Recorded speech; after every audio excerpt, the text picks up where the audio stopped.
অনেকেই বুঝতেই পারে না মাছের ডিম দিয়ে কোন ধরনের রেসিপি তৈরি করলে ভালো লাগবে। আসসালামু আলাইকুম এভরিওয়ান, কেমন আছেন সবাই? দেশিপুর ব্লগস আপনাদেরকে স্বাগতম। আজকে আমি আপনাদের সাথে শেয়ার করতে যাচ্ছি মাছের ডিমের একটি বড়ার রেসিপি। তো চলুন আর দেরি না করে মূল ভিডিওতে চলে যাই।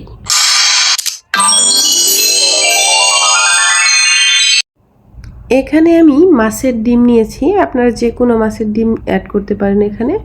আমি এখানে রুই মাছের ডিম নিয়েছি। ডিমটা ভালো করে ধুয়ে পানিটা ঝরিয়ে নিতে হবে।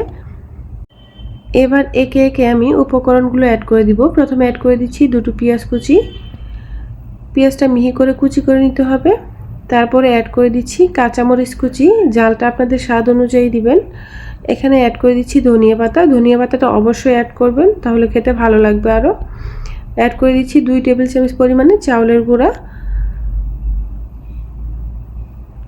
1.5 টেবিল চামচ পরিমাণে বেসন অ্যাড করে দিচ্ছি। আপনারা চাইলে কর্নফ্লাওয়ার দিয়েও কিন্তু এই বড়াটা তৈরি করে নিতে পারবেন। অ্যাড করে দিব 1/2 টেবিল চামচ রসুন পেস্ট, 1/2 টেবিল চামচ আদার পেস্ট, 1/2 টেবিল চামচ জিরে বাটা,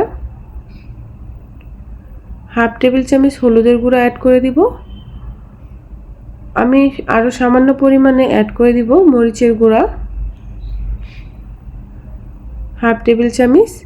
অ্যাড করে দিব 1/2 টেবিল চামচ লবণ। লবণটা স্বাদ অনুযায়ী অ্যাড করবেন।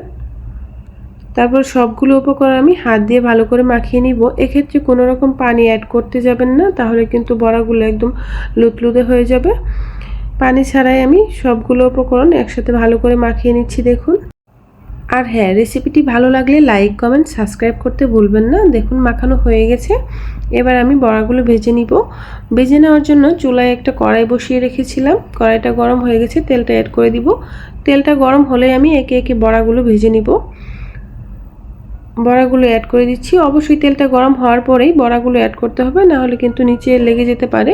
আর এক্ষেত্রে চুলার আঁচটা অবশ্যই মিডিয়াম আঁচে রাখবেন, না হলে কিন্তু বড়া হওয়ার আগেই পুড়ে যেতে পারে। আমি একে একে বড়াগুলো অ্যাড করে দিচ্ছি। একটু পাতলা পাতলা সাইজ করে বড়াগুলো অ্যাড করতে হবে, নাহলে ডিমগুলো ফুটে গিয়ে কিন্তু একটু ফুলে যাবে। তার জন্য একটু পাতলা সাইজ করে অ্যাড করলে বড়াটা একদমই মুচমুচে হবে। আমি 2 মিনিট পর বড়াগুলো উলট পালট করে দিব। মোট 4 থেকে 5 মিনিট সময় লাগবে এই বড়াগুলো ভেজে নিতে। এই বড়াটা খেতে গরম ভাতের সাথে কিন্তু ভীষণ টেস্টি। এমনিতেও খাওয়া যায়, এমনিতেও খেলেও কিন্তু ভীষণ ভালো লাগবে। অবশ্যই ট্রাই করে দেখবেন। আর কেমন হয়েছে কমেন্টে আমাকে জানাতে ভুলবেন না। আর ভিডিওটি ভালো লাগলে অবশ্যই লাইক, কমেন্ট, সাবস্ক্রাইব করে দিবেন। আর যারা ফেসবুক পেজ থেকে দেখছেন তারা অবশ্যই পেজটা ফলো দিয়ে আমার নতুন নতুন ভিডিও পাওয়ার জন্য পেজটা অবশ্যই ফলো দিয়ে রাখবেন। দেখুন সবগুলো বড়া আমি নামিয়ে নিয়েছি। দেখতে কতটা সুন্দর লাগছে, খেতেও কিন্তু ভীষণ লোভনীয় একটি রেসিপি। অবশ্যই বাসায় ট্রাই করবেন। আমি একটা বড়া আপনাদেরকে ভেঙে দেখিয়ে দিচ্ছি কতটা সুন্দর হয়েছে, উপরটা কতটা মুচমুচে হয়েছে।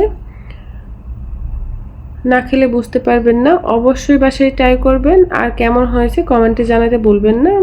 আজকের রেসিপি এই পর্যন্তই। ভালো থাকবেন, সুস্থ থাকবেন। আবারও কথা হবে নতুন কোনো রেসিপি নিয়ে।